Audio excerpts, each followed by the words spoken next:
पंच महापुरुष योग, इसके बारे में आपने सुना है? पंच महापुरुष के योग बारे में, पंच महापुरुष के योग के बारे में? जी सर। कैसे बनता है पंच महापुरुष योग? सर जब कोई भी जैसे मंगल हो तो अपनी उच्च राशि में या अपनी खुद की राशि में केंद्र या त्रिकोण में हो तो वो पंच महापुरुष में ये रोचक वाला योग बनाता है। देखो पता है क्या, जो पंच महापुरुष योग है वो बनता है 5 ग्रहों के योग से। मंगल, बुध, बृहस्पति, शुक्र और शनि। जब ये 5 ग्रह जो है वो केंद्र में हो, जैसे कि पहला योग है इसमें रोचक योग, तो जो रोचक योग है वो बनता है मंगल से। जब मंगल जो है, मंगल की 2 राशियां हैं, मेष राशि और वृश्चिक, और मंगल जो है वो उच्च का होता है मकर राशि। तो जब भी मंगल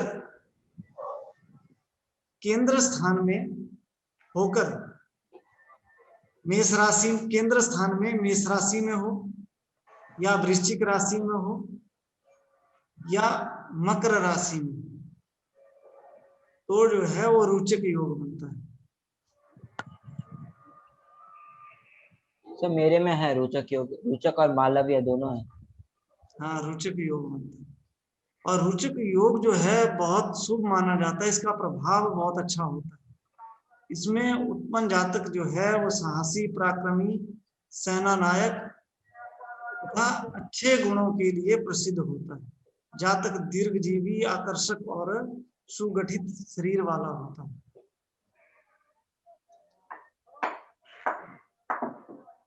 सर एक क्वेश्चन है। जी बताइए। जैसे सर अभी जनवरी 15 से लेकर फरवरी 15 तक 1 महीना पूरा सर ये केंद्र में थे सारे गोचर के टाइम पे, और मंगल भी मेष राशि में था।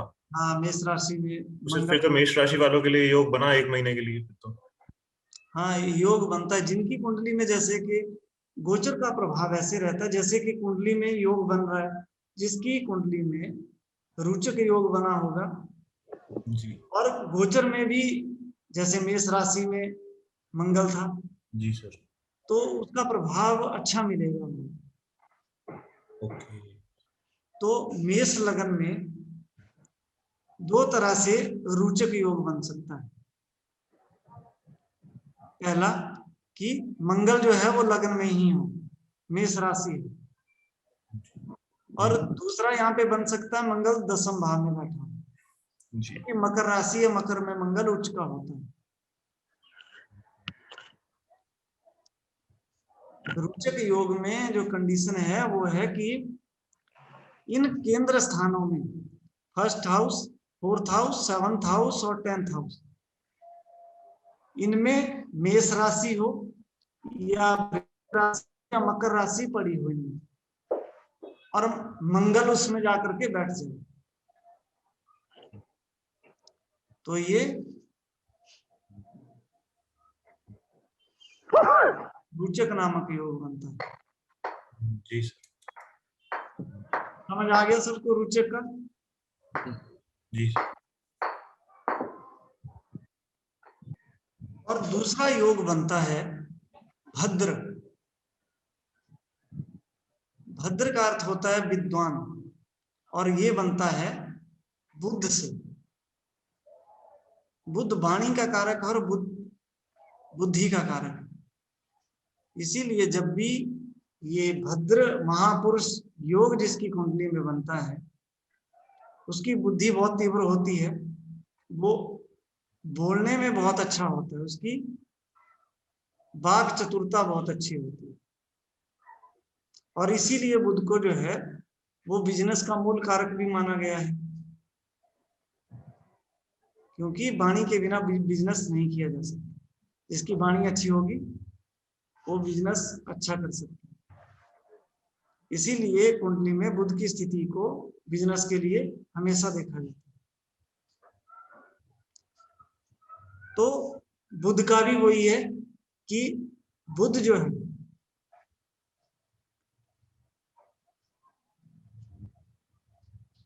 केंद्र स्थानों में 1, 4, 7, 10 इन स्थानों में बैठा हो, अपनी दोनों राशियों में हो, मिथुन या कन्या में, या अपनी उच्च राशि कन्या में, तो ये भद्र योग का निर्माण होता है। लेकिन इस योग में डिग्री का भी विशेष ध्यान रखना कि ग्रह जो है वो कितना प्रबल है। कहीं पाप ग्रहों के साथ तो नहीं, अब बुध है उच्च का बैठा हुआ है और पाप ग्रहों के बीच में है और डिग्री वाइज कमजोर है, तो उसका प्रभाव नहीं मिल पाएगा बहुत अच्छा, नाम मात्र का ही प्रभाव रहेगा। लेकिन यदि भद्र योग प्रबल बना हो, बुध की डिग्री अच्छी हो, बुध शुभ ग्रहों से दृष्ट हो, केंद्र में हो या शुभ ग्रहों से युक्त हो, साथ में शुभ ग्रह बैठे हों, तो ये भद्र योग जो है प्रबल योग बनता है और इसमें जो है व्यक्ति को बहुत अच्छा फल मिलता है, जिसकी कुंडली मेरी बनी। इसमें उत्पन्न जातक की मुखाकृति सिंह के समान, घुटने से पांव तक हाथी के समान, छाती चौड़ी और हाथ और होते हैं। ऐसा जातक कामुक विद्वान तथा योग में निपुण होता है। जब कन्या या मिथुन राशि केंद्र में स्थित होगी तो दूसरी राशि भी केंद्र में होगी। यहाँ पे केंद्राधिपति दोष भी लगता है, लेकिन उसके बारे में हम आगे पढ़ेंगे, केंद्राधिपति दोष के बारे में कि वो कैसे होता है और कैसे लगता है, तो तभी इसको स्पष्ट करेंगे वहां पे। बाकी योग जब केंद्र में भद्र महापुरुष योग बनता है तो इसका प्रभाव जो है बहुत अच्छा मिलता है और व्यक्ति जो है जीवन में सफलता प्राप्त करता है। ये पांचों ही जो पंच महापुरुष हैं, इनमें से कोई एक भी यदि कुंडली में हो तो वो व्यक्ति को ऊंचाइयों तक ले जाता है, ऐसा माना जाता है। लेकिन पंच महापुरुष जो है वो योग प्रबल होना चाहिए।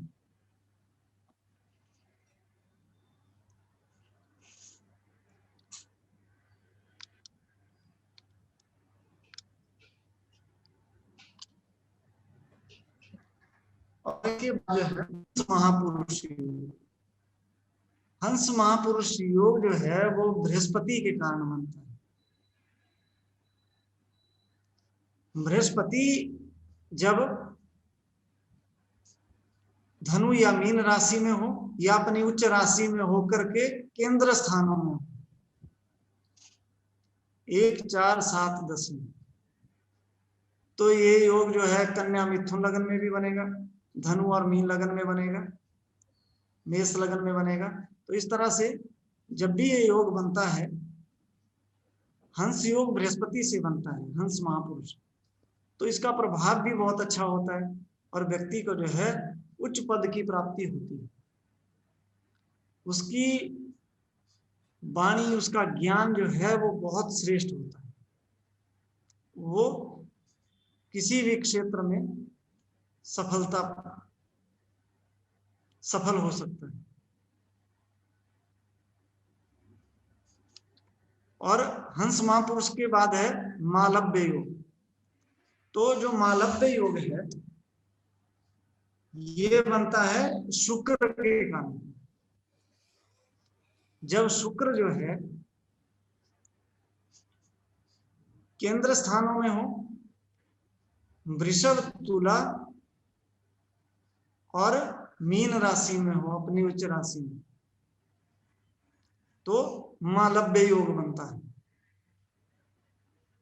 और पांचवा योग है सस महापुरुष योग, जो शनि से बनता है। तो जब शनि जो है केंद्र स्थानों में अपनी मकर राशि या अपनी कुंभ राशि में हो या अपनी उच्च राशि तुला में हो, तो ये सस महापुरुष योग बनता है। ये पांचों ही जो 5 प्रकार के महापुरुष योग है, इनमें से कोई भी योग हो तो उसका प्रभाव बहुत अच्छा माना जाता है।